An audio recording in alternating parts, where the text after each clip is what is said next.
मैंने आपसे कहा था कि गिलगित बल्तिस्तान का इलेक्शन पाकिस्तान की फौज, मिलिट्री एस्टेब्लिशमेंट, आसिम मुनीर और उनके करीबी जर्नैल वो अफोर्ड नहीं कर पा रहे। उन्हें गिलगित बल्तिस्तान पे पूरा कंट्रोल चाहिए, आज़ाद कश्मीर पे भी पूरा कंट्रोल चाहिए और इसके साथ साथ उन्हें बलूचिस्तान पे तो हमेशा से ही अपना कंट्रोल चाहिए। ये इलाके बहुत इंपॉर्टेंट हैं और यहाँ पे बहुत सारे जो है वो कारोबार भी हैं, बहुत सारे मुनाफे भी हैं, लिहाजा वो यहाँ पे अपना कंट्रोल लूज नहीं कर सकते और वो हर हाल में अपने पसंदीदा उम्मीदवारों को जितवाएंगे। हर हाल में वो यहां पे अपनी हुकूमत बनाने की कोशिश करेंगे। मैंने आपको पहले कहा था। और अब पाकिस्तान तहरीके इंसाफ उनके कंट्रोल से बाहर हो रही है। बहुत सारे टाउट्स ये दावे कर रहे थे मकबूलियत बढ़ गई, ये हो गया वो हो गया, इमरान खान के पास कुछ नहीं है, आसिम मुनीर बहुत आगे निकल गया मकबूलियत में, आसिम मुनीर की सियासी जमातें बहुत आगे निकल गई मकबूलियत में, ये दावे किए जा रहे थे। लेकिन हालात ये हो गए हैं कि वहां पे इस वक्त मिलिट्री एस्टेब्लिशमेंट की दौड़ें लगी हुई हैं और वो पाकिस्तान तहरीके इंसाफ को काबू करने में अभी तक नाकाम हो रहे हैं। सबसे पहले तो जो नौजवानों के वोट हैं उनको बहुत दूर दराज मुंतकिल कर दिया गया और बड़े पैमाने पर ऐसा किया गया ताकि बंदोबस्त किया जा सके कि इन नौजवानों के वोट ही ना पड़े। बंदोबस्त यह भी किया गया है कि अगर ये वोट डालने के लिए दूसरे इलाकों में जाएं तो इस तरह का बंदोबस्त किया जाए कि वहां पर भी ये वोट ना डाल सकें। तो पूरी कोशिश है मिलिट्री एस्टेब्लिशमेंट की कि नौजवानों को वोट डालने से बाध रखा जाए। जब कंपेन चल रही है तो वो एक तरफा चल रही है, बाकी पॉलिटिकल पार्टी जोर लगाती हैं, उनसे कंपेन चल नहीं रही। सारी की सारी कंपेन जो है वो इस वक्त पाकिस्तान तहरीके इंसाफ के हक में जा रही है। तहरीके इंसाफ के जुनैद अकबर साहब बाकी साथियों के साथ निकले हुए थे और वो अब गिजर जा रहे थे। गिजर में कुछ सीटें हैं और यहां पर भी इलेक्शन हो रहा है। मैंने थोड़े दिन पहले आपको इंतखाबी निशान भी बताए थे, आपको इलेक्शन से पहले दोबारा भी बताऊंगा कि आपने किन इंतखाबी निशानों के ऊपर वोट डालना है। तो यहां पे जनाब जुनैद अकबर साहब जो हैं, और ये वोट आपने इसलिए नहीं डालना कि ये पाकिस्तान तहरीके इंसाफ के उम्मीदवार है, इसलिए डालना है कि ये पाकिस्तान की मिलिट्री एस्टेब्लिशमेंट जिसने पाकिस्तान को बर्बाद करके रख दिया, जिसने पाकिस्तान की ऐसी तैसी कर दी, जिन्होंने पाकिस्तान को इतना नुकसान पहुंचाया कि पाकिस्तान का कोई दुश्मन भी ना पहुंचाए।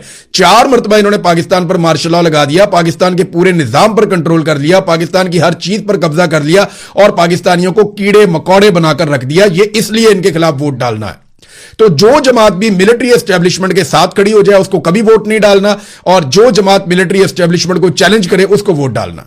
होना तो यही चाहिए। बहरहाल अब यहां पे जो है वो सूबाई सदर पाकिस्तान तहरीके इंसाफ जो खैबर पख्तूनख्वा के हैं जुनैद अकबर, उनके साथ अरकान कौमी असम्बली सलीमुर रहमान, सैयद महबूब शाह, डॉक्टर अमजद अली खान और MPA नईम खान, ये वो लोग हैं जिन्हें गिरफ्तार किया गया और फिर सूबा बदर किया जा रहा है। ये पाकिस्तान तहरीके इंसाफ की पोस्ट है।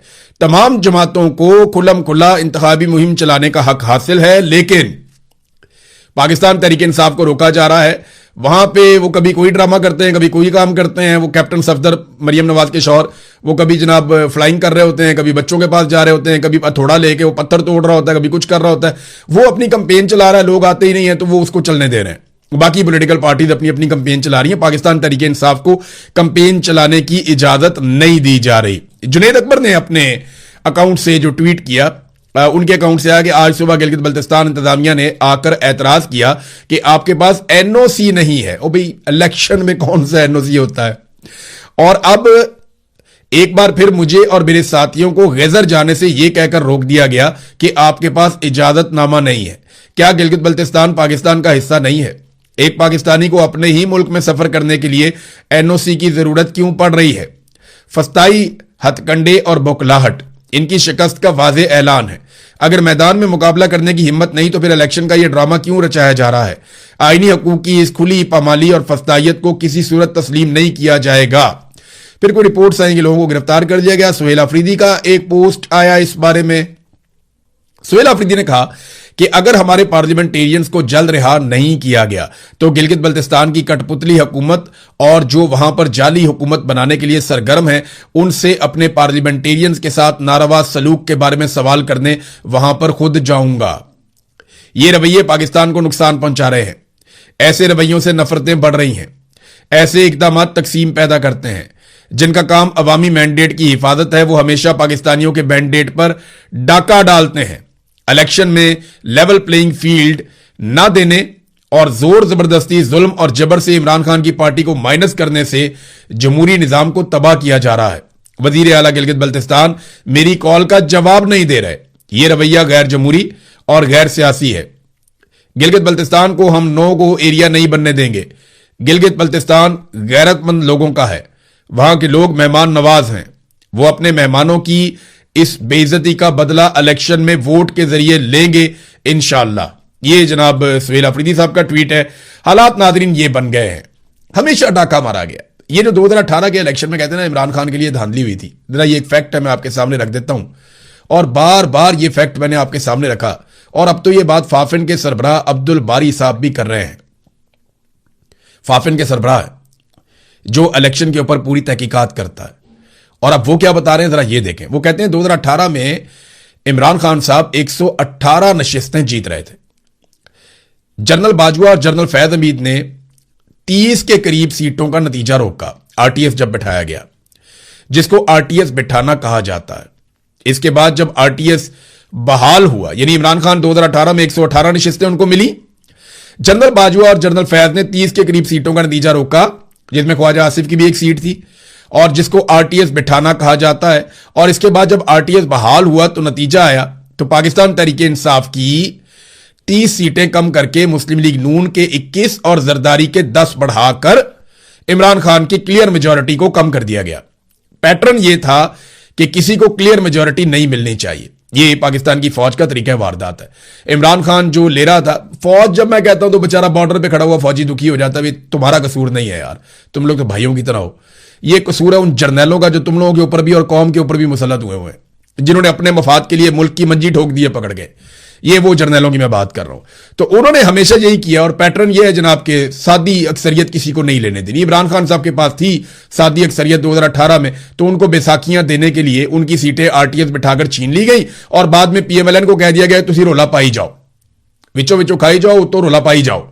क्योंकि नून लीग को इसमें से लगभग 20-21 सीटें मिली थी और जरदारी की 10 बढ़ा दी गई थी, तो इन्हें कहा गया रोला डाल के रखो। इस मरतबा फिर उन्हें इसी तरह जाली हुकूमत बना के दी गई। तो जर्नैलों ने हमेशा इनको सपोर्ट ही किया है। लोग पहले समझते थे पाकिस्तान पीपल्स पार्टी इससे बाहर है, जरा पीपल्स पार्टी वाले नेड़े नेड़े हो जाओ और गौर से मेरी बात सुनो, और जरा तवज्जो से बात सुनने के बाद जो है वो अपना फैसला कर लेना। देखिए, मेरा पूरा खानदान पाकिस्तान पीपल्स पार्टी में था। मैंने अपनी जिंदगी का जो पहला वोट डाला वो पाकिस्तान पीपल्स पार्टी को डाला, और हम पीपल्स पार्टी को हमेशा सपोर्ट करते रहे। हमें हमेशा लगता था कि बेनजीर भुट्टो पंजाब के ताजिरों से ज्यादा बेहतर है, और उसका नजरिया ज्यादा बेहतर है, वो पाकिस्तान के लिए ज्यादा बेहतर पॉलिसी बनाती है। मगर जरदारी ने आज हर डेमोक्रेटिक आदमी जो है, जो डेमोक्रेसी को पसंद करता है, उसकी नाक काट दी है जरदारी ने। पहले बिलावल ने कहा जी ब्रूट मेजॉरिटी, बहुत तकलीफ हुई। बिलावल ने कहा जी कि डंडे वाली जमहूरियत, बहुत तकलीफ हुई। और अब एस्टेब्लिशमेंट के हाथ मजबूत करने का जरदारी ने स्टेटमेंट दिया है। जरा ये जरदारी का आप स्टेटमेंट सुने, बड़ा इंटरेस्टिंग स्टेटमेंट है। जरदारी ने कहा कि हम सब मिलकर एस्टेब्लिशमेंट के हाथ मजबूत करेंगे और मुल्क को भी मजबूत बनाएंगे। यानी एंटी एस्टेब्लिशमेंट जमात जो हमेशा फौज की सियासत में हिस्सेदारी के खिलाफ रही, वो आज क्या कह रही है कि हम सब मिलकर मिलिट्री एस्टेब्लिशमेंट के हाथ मजबूत करेंगे। यही जरदारी एक दिन कह रहा था ना, ईंट से ईंट बजा देंगे, होशियार होशियार होशियार, फिर नस गए, पहुंच गए जनाब दुबई, वहां से वापस ही नहीं आते थे जरदारी साहब। बतौर सदर इनके अंदर जरूरत नहीं हुई कि ये सामना कर सके, फिर इनको भागना पड़ गया। अब वही जरदारी कह रहा है कि एस्टेब्लिशमेंट के हाथ मजबूत करेंगे, क्योंकि वो अपने बेटे को वजीर आजम बनाना चाहता है, इतनी सी बात है। और अपनी हुकूमत बचाना चाहता है, अपनी साख बचाना चाहता है, और करप्शन के केसों से जान खुलासी चाहता है, इतनी सी बात है। तो जूते पॉलिश करी जाओ और इक्तदार के अंदर बैठे रहो। देखिए, ये लोग वहीं पहुंच गए जहां से जुल्फिकार अली भुट्टो ने आगाज किया था। जुल्फिकार अली भुट्टो ने अयूब खान को अपना डैडी मानकर अपनी सियासत का आगाज किया था। फिर उन्हें अपने इस जुर्म और गलती का एहसास हुआ और उन्होंने ये दाग अपने खून के साथ धो दिया। तो जुल्फिकार अली भुट्टो को सैल्यूट है कि वो डिक्टेटर के सामने झुका नहीं, उसने ये दाग धोया और अपने खून के साथ धोया। बेनजीर भुट्टो ने भी शहादत दी और वो एंटी एस्टेब्लिशमेंट रही। लेकिन बाद में एस्टेब्लिशमेंट ने जरदारियों के जरिए से पीपल्स पार्टी पे कब्जा कर लिया। यानी जो भुट्टो की पॉलिटिकल पार्टी थी, इस पॉलिटिकल पार्टी पे जरदारियों के जरिए से कब्जा कर लिया एस्टेब्लिशमेंट ने। और आज ये बेटा और बाप दोनों, यानी आसिफ जरदारी और बिलावल जरदारी, इन्होंने मिलकर एस्टेब्लिशमेंट की मदद से पाकिस्तान पीपल्स पार्टी पे कब्जा किया हुआ है बेनजीर भुट्टो की हलाकत के बाद। और ये वो सारा कुछ कर रहे हैं जो एस्टेब्लिशमेंट हमेशा से चाहती है। नाजरीन, एक और ये खबर तो नहीं है, लेकिन ये कुछ लोग तबसरा कर रहे हैं, तो मैं इस पे एक चीज सामने आपको रख दूं। एक इश्तिहार चलाया जा रहा है पाकिस्तान की मीडिया पे कि हमारे फौजी भाई खड़े हुए हैं बॉर्डर पे झंडे लेकर। ये शायद ISPR ने बनाया, और एक छोटी सी नज़म है, वो पढ़ते हैं जनाब कि तुम अपने घरों में ईद मनाओ और हम बॉर्डर पे खड़े हैं। बहुत अच्छी बात है, आप अपनी ड्यूटी कर रहे हैं। लेकिन ये हमारी फौज को ये स्टेटमेंट देना क्यों पड़ता है, ये इस तरह की चीजें बनानी क्यों पड़ती हैं कि हम बॉर्डर पे खड़े हैं तुम घर में सो रहे हो, हम बॉर्डर पे खड़े हैं तुम ईद मना रहे हो, हम बॉर्डर पे खड़े हैं तुम शबरात मना रहे हो। भाई 56 इस्लामी मुल्क हैं, इसके ऊपर तनकीद करने वाले लोग यही कह रहे हैं कि 56 इस्लामी ममालिक हैं, वहां पे भी फौजें हैं। किसी और फौज ने यह स्टेटमेंट जारी नहीं किया कि हम बॉर्डर पे खड़े हैं और तुम सो रहे हो या ईद मना रहे हो। हमारी फौज को यह क्यों करना पड़ता है? बहुत सारे दुनिया में दूसरे ममालिक हैं, उनके अपने बड़े बड़े त्यौहार आते हैं, उन त्यौहारों के ऊपर उनके फौजी ड्यूटी कर रहे होते हैं, लेकिन वो स्टेटमेंट बना के नहीं डालते कि जनाब आप पुरसकून तरीके से अपना त्यौहार मनाइए, हम बॉर्डर संभाल रहे हैं। ऐसे तो नहीं, इस तरह के तो स्टेटमेंट बनाए नहीं जाते, पूरी दुनिया की फौजें नहीं बनाती। हमारी फौज क्यों बनाती है, उसकी एक वजह है, हमारे जर्नैलों की गलतियां इतनी बड़ी हैं कि उन पर पर्दा डालने के लिए मासूम फौजियों की ऐसी वीडियोस को इस्तेमाल किया जाता है। हमारे जर्नैल जो पाकिस्तानी कौम के साथ करते हैं, उसके नतीजे में पाकिस्तानी कौम सवाल पूछती है और नाराज हो जाती है। उस नाराजगी को दूर करने के लिए इस तरह की जज्बाती वीडियोस हमारे जवानों से, मासूमों से, बेचारों से बनवाई जाती हैं। देखिए, खाली फौज तो ड्यूटी नहीं कर रही ना, डॉक्टर्स भी ड्यूटी कर रहे हैं ईद वाले दिन। आप जाके अस्पतालों में देखें, पुलिस वाले भी ड्यूटी कर रहे हैं ईद वाले दिन। आपकी मस्जिदों के बाहर खड़े हुए थे जब आप नमाज पढ़ के निकले थे। आप जाकर देखें, क्या पुलिस का हक नहीं है? उनकी वीडियो कौन जारी करेगा? डॉक्टरों की वीडियो कौन जारी करेगा? मुझे बताएं ना, अखबार वाला ईद वाले दिन अखबार डाल के गया, उसकी वीडियो कौन जारी करेगा? कारपोरेशन वाले, सफाई का अमला, दूध वाला, मीडिया वाला, सारे काम करते हैं। कसाई भी काम करता है ईद वाले दिन, मौलवी नमाजें पढ़ाते हैं ईद वाले दिन, बेशुमार लोग काम कर रहे हैं ईद वाले दिन। तो क्या उन सारों की वीडियोस जारी कर दी जाएंगे, तुम लोग ईद मनाओ, हम काम कर रहे हैं? बेशुमार गरीब लोग बेचारे काम कर रहे होते हैं, किसान काम कर रहा होता है, ईद वाले दिन काम कर रहा होता है। वो जो करता है उससे आप रोटी खाते हैं, बॉर्डर तक पे रोटी जाती है। क्या उसकी भी वीडियो बना देंगे? वो भी ईद वाले दिन काम करता है। एक सहाफी बेचारा ड्यूटी कर रहा होता है, गरीब आदमी, मोटरसाइकिल के ऊपर निकलता है, जाके खबर इकट्ठी करता है कि जनाब बड़े लोगों ने कहां कहां पे नमाज पढ़ी है ईद वाले दिन। तो क्या उसकी भी वीडियो बना दें हम कि जनाब ये ईद वाले दिन काम कर रहा था? खाली फौज नहीं काम करती, सारे ही काम करते हैं। ये वीडियो फौज को इसलिए बनानी पड़ती है बेचारी को कि जर्नैलों ने जो इस कौम के साथ किया है वो उस पर पर्दा डालना चाहते हैं और एक जज्बाती अंसर लेकर आना चाहते हैं। तो लोग अब बहुत समझदार हो गए हैं, लोग इसके ऊपर भी तनकीद करना शुरू हो गए हैं। नाज़रीन, एक और खबर, आलमी मंडी में तेल की कीमतें लगातार कम हो रही हैं और अब लगभग 25% तक कम हो गई हैं, यानी $88 फी बैरल से भी नीचे कीमतें आ गई हैं आलमी मंडी में पेट्रोलियम मसनूआत की। जब आलमी मंडी में कीमत बढ़ी थी ना, तो इन्होंने 24 घंटे नहीं गुजरने दिए, पाकिस्तान में कीमतें बढ़ा दी।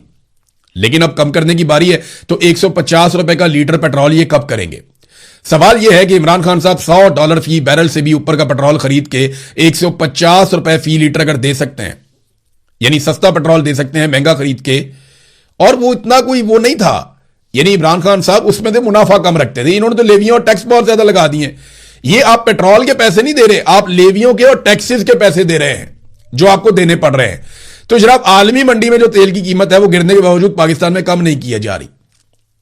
अब कम करे ना पाकिस्तान में, जैसे बढ़ाई थी बहुत तेजी से, वैसे ही कम भी करो उसी तेजी से, लेकिन कम नहीं करते ये। नाज़रीन, कपास के बारे में एक खबर मैं आपको बताता हूं। एक्चुअली गन्ने के चक्कर में ना कपास तबाह कर दी इन्होंने पाकिस्तान की। जितनी शुगर मिले है ना, ये बहुत ताकतवर लोगों की है। ये लोग सिर्फ 3 महीने काम करते हैं सर्दियों के सीजन में, ये क्रशिंग के सीजन में काम करते हैं, बेशुमार चीनी प्रोड्यूस करते हैं, बाहर भेज के पैसा कमाते हैं, पाकिस्तान में बेच के पैसा कमाते हैं, और ये इतना पैसा बना लेते हैं कि पूरा साल इन्हें समझ ही नहीं आती कि पैसा खर्च कहां पे करें, और किसान का इस्तेहसाल करते हैं। गन्ना जब तक सूख के बिल्कुल हल्का नहीं हो जाता तब तक ये उसको खरीदते नहीं है वजन के हिसाब से। ये ऐसे जालिम लोग हैं। तो जहां पे कपास लगती थी ना, वहां पे पानी इस्तेमाल किया गया, वसाइल इस्तेमाल किए गए, और वहां पे कपास की जगह पे गन्ना लगा दिया गया।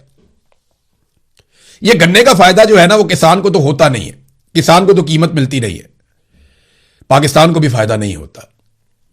ये जो गन्ना लगाया जा रहा है इतने बड़े पैमाने के ऊपर, इसका फायदा चंद खानदानों को होता है, जबकि कपास लगती थी तो उसका फायदा ना सिर्फ किसान को होता था बल्कि इंडस्ट्री को होता था, बहुत सारे मजदूरों को होता था, बहुत सारे मेहनत कशों को होता था, और पाकिस्तान को जरे मुबादला मिलता था जब पाकिस्तान एक्सपोर्ट्स करता था। अब हालात क्या है, कपास की पैदावार 15 मिलियन बेल्स थी पाकिस्तान में, जो कम होकर 2025 में 5.6 मिलियन बेल्स रह गई है, यानी 63% तक कपास पाकिस्तान में अब कम पैदा हो रही है। जो काश्त की जाती थी कपास की, उसका रकबा भी 33% कम हो गया है। 3 मिलियन हेक्टर से कम होकर 2 मिलियन हेक्टर रकबा रह गया है। फिर टेक्सटाइल इंडस्ट्री की ये रीढ़ की हड्डी है। हम कपास मंगा रहे हैं अमेरिका से, अमेरिकन बड़े खुश हैं, और पाकिस्तानी किसान को हमने तबाह बर्बाद कर दिया है। ना उसको कपास लगाने दे रहे हैं, वो गन्ना लगा रहा है बेचारा, ताकि शुगर मिलें चलती रहे इन बड़े बड़े लोगों की, और कौम शुगर के अंदर फंसी हुई है। मेरी पाकिस्तानियों से एक गुजारिश है कि मीठा जरा कम कर दें, आपकी बड़ी मेहरबानी।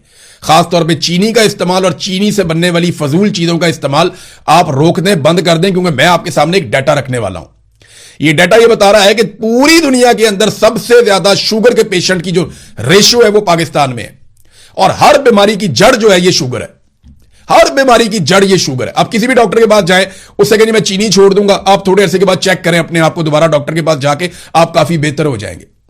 बेशुमार बीमारियों की जड़ ये शुगर है। ये जो लोग शुगर कंपनियों के माने कहना, ये जिनकी शुगर मिले, आप इनको बिठा के कहें ना ये 2 चम्मच चीनी खा के दिखाओ, आप इन्हें बिठा के कहें, इनको पता है ये कौन सा जहर है, ये कभी नहीं खाएंगे। ये आपको खिलाते हैं, ठूस ठूस के खिलाते हैं, और चाय पी लो, और चीनी डाल लो, और चीनी डालो, मिठाई खा लो, जलेबियां खा लो, दूध में डाल के जलेबियां खा लो, पेड़ों में चीनी डाल के खा लो। हर जगह पे आपको चीनी का इस्तेमाल बढ़ाते चले जाएंगे। केक खा लो, ये खा लो, वो बोतलें पिलाते हैं, बोतलों के अंदर भी चीनी तुन के बड़ी होती है इन्होंने। ये शुगर खिला खिला के पूरी कौम को शुगर का पेशेंट बना दिया। हालात ये है कि पाकिस्तान दुनिया में पहला मुल्क बन गया, पहले नंबर पे, जहां पे शुगर के पेशेंट सबसे ज्यादा, लगभग 30.8% बताए जा रहे हैं, कोई 31% का डाटा भी है। आप देखें ना, इंडोनेशिया कितनी बड़ी आबादी है, 10% के करीब, बांग्लादेश 14.2%, तुर्की 14% के करीब, अमेरिका, चाइना, इंडोनेशिया 10% के करीब, भारत जो है 9.6% शुगर है वहां पे, ईरान में जो है वो भी 9% है। अपने ऊपर रहम करें, खुदा का वास्ता, सादा खुराक खाएं आप, आपका खर्चा भी कम हो, और ये चीनी का खर्चा बचाएं। बहुत मीठा खाने को दिल कर रहा है, गुड़ खा लें, खजूर खा लें, या आपको शक्कर खा लें, या कोई और मीठी चीज आप खा लें। ये जो मैन मेड मीठा है, ये मुझे एक डॉक्टर ने बताया था, MMM, मैन मेड मीठा। वो कहते हैं इससे बच लो, आपकी जिंदगी आसान हो जाएगी। मैन मेड मीठा, MMM, इससे आपने बचना है। इससे आप बच गए, जो इंसान का अपना बनाया हुआ मीठा है, इससे आप बच गए, आप बेहतरीन जिंदगी गुजार लेंगे। बच्चे जाते हैं, स्वीट्स खाते हैं, चॉकलेट्स खाते हैं, जेलीज खाते हैं, उनको नशा लग गया उनका। बोतल देख के बच्चों को हालत खराब होना शुरू हो जाती है कि हमने ये पीनी है। आइसक्रीम के अंदर मीठा, हर चीज के अंदर मीठा, इससे जान छुड़ा ले, आपकी सेहत भी ठीक रहेगी। और हमारे मौलवी कह देते हैं बड़े आराम से टिल्ले मुंह से हलवा खा के कि जनाब मीठा खाना सुन्नत है। और भाई और काम भी सुन्नत है, वॉक करना भी सुन्नत है, दौड़ना भी सुन्नत है, घुड़सवारी भी सुन्नत है, वर्जिश करना भी सुन्नत है, अपने आप को सेहतमंद और मजबूत रखना भी सुन्नत है। वो काम सारे आप नहीं करते, बैठे रहते, सारा दिन मीठा खाते रहते हैं। तो मेरी पाकिस्तानी कौम से गुजारिश है, एक तो शुगर माफिया को सबसे बड़ी शिकस्त इस बात से होगी कि आप शुगर का इस्तेमाल आज के बाद चलें बिल्कुल नहीं छोड़ते तो 30% कर दें। इनकी मंजी ठुक जाएगी सारों की, इनकी ऐसी तैसी हो जाएगी। और पाकिस्तान का नुकसान हो रहा है, जहां पे कपास लगनी थी वहां पे सारा गन्ना लगा हुआ है। तो नाज़रीन, मैं इसके ऊपर और क्या बात करूं, बस मेरे ख्याल में इतना काफी है। एक और बड़ी खबर आई है, वो ये खबर ये है, और ये एक बरतानवी अखबार है, उसने ये खबर छापी है। उन्होंने दावा किया कि आयतुल्लाह अली खामनाई की नमाज जनाजा पढ़ा दी गई है। जुमेरात वाले दिन का उन्होंने दावा किया कि जुमेरात वाले दिन उनकी नमाज जनाजा पढ़ा दी गई है, आयतुल्लाह अली खामनाई की। और यह बहुत खुफिया रखा गया, सिर्फ फैमिली के लोग मौजूद थे, करीबी कौन लोग मौजूद थे इसके बारे में नहीं बताया गया, लेकिन यह बताया गया कि उनकी नमाज जनाजा जुमेरात को अदा की गई है। और यह बरतानवी अखबार है द टेलीग्राफ, उसने यह दावा किया है 28 फरवरी को उनकी शहादत हुई थी, और ये 29 मई आज आ गया है, और 28 मई को 3 महीने हो गए लगभग, तो उनकी नमाज जनाजा पढ़ाई गई है आयतुल्लाह अली खामनाई की। अब कोई अवामी सतह पे तकरीब नहीं हुई, लेकिन जब भी कभी अमन का मौसम आएगा, अमन का वक्त आएगा, तो मैं ये जानता हूं जब गायबाना नमाज जनाजा भी पढ़ाई गई तो लाखों लोग उसमें शिरकत करेंगे। आयतुल्लाह अली खामनाई का कद इतना बड़ा है इस शहादत के बाद, इस कुर्बानी के बाद, और ये पूरी दुनिया को एक पैगाम भी जाएगा। तो नाज़रीन, ये चीज़ें मैंने आपके साथ शेयर की, खबरें और भी हैं, नेक्स्ट व्लॉग में आपको बताता हूं। अब तक के लिए इतने, अपना ख्याल रखिएगा, अपने इस चैनल का भी। अल्लाह हाफिज़।